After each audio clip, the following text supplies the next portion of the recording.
have we found out from the Big Ten? Are they going to move yet? What are they going to do here? Have they done anything? It's like damn near. It's less than 24 hours to kickoff. They have not said a word. Pete Thamel at ESPN reports that Harbaugh's lawyer, Harbaugh's attorney, tells Pete that he's going to get on the plane. He's getting on the plane one way or the other.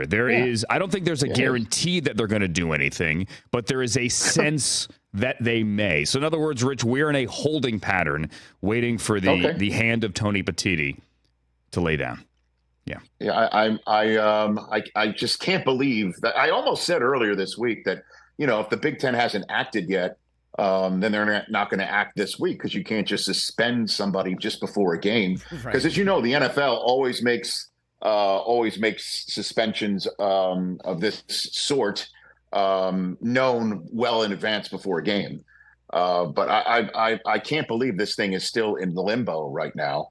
I'm seeing a lot of the discourse throughout the day on social media, and I'm kind of holding my fire because I don't know what's going to happen yet.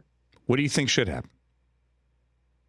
Nothing until this investigation's complete.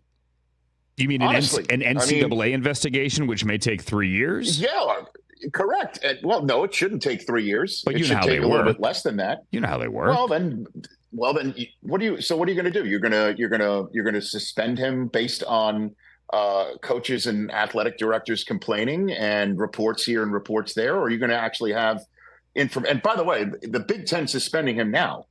There is no language in the sportsmanship rule that apparently the commissioner is considering suspending Harbaugh under. There is no latitude for him to suspend because he should have known. That's an NCAA rule. That's not a Big Ten rule. And there is no evidence at all that he knew what Connor Stalions was doing. I know none of it looks good. I know the court of public opinion is absolutely all over Michigan. I see the trolling, and Michigan deserves it. I have no idea why this guy, Connor Stalions, was anywhere near the program. But honestly, does anybody know for sure that Jim Harbaugh knew? I said this entire time that if Michigan was caught, in an investigation, dead to rights, then it deserves the punishment requisite to the crime. But right now, we don't know. All we know is that this guy got a bunch of tickets, got a bunch of people to shoot videos. Has anybody seen any of these videos?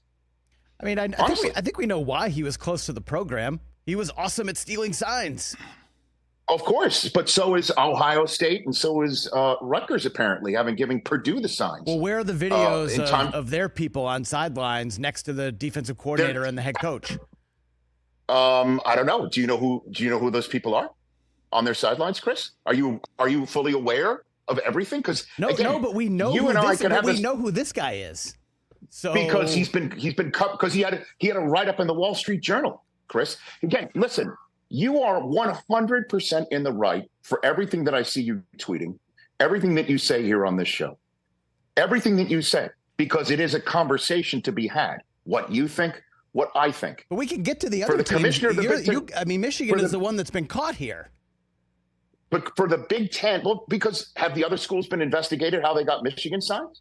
Do we know that it was nobody sitting there in stands shooting their videos? Do we know that they didn't get them legally? Do you know that? I don't know that either. All the Michigan fans coming back like, aha, are assuming that it's illegal. Well, no, cheaters assume other people cheat. It's illegal. You know what I mean? Can I jump in for a second? No, Chris, listen. No, hold on. I'm not done yet. I'm sorry, Andrew.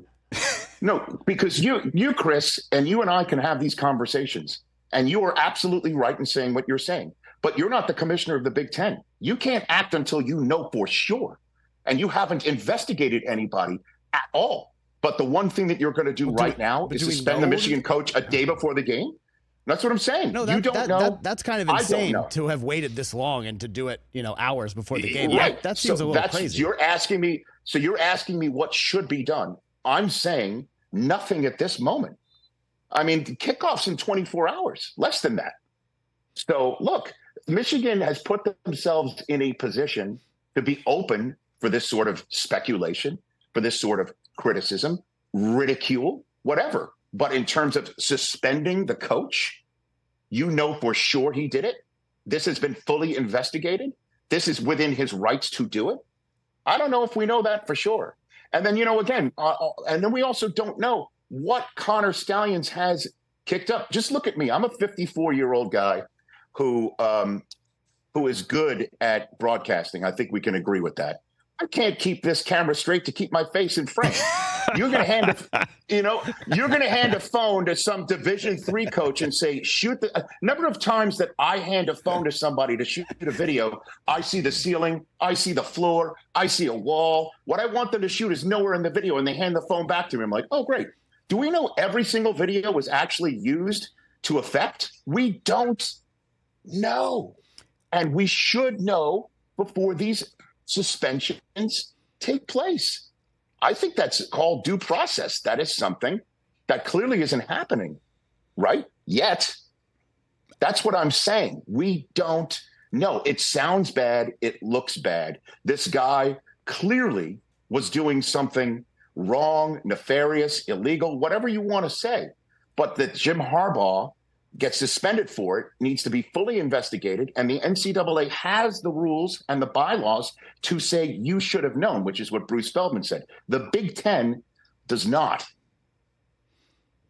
That's my 2 cents. Catch the Rich Eisen Show every single day on the Roku channel, 12 to 3 Eastern, for free.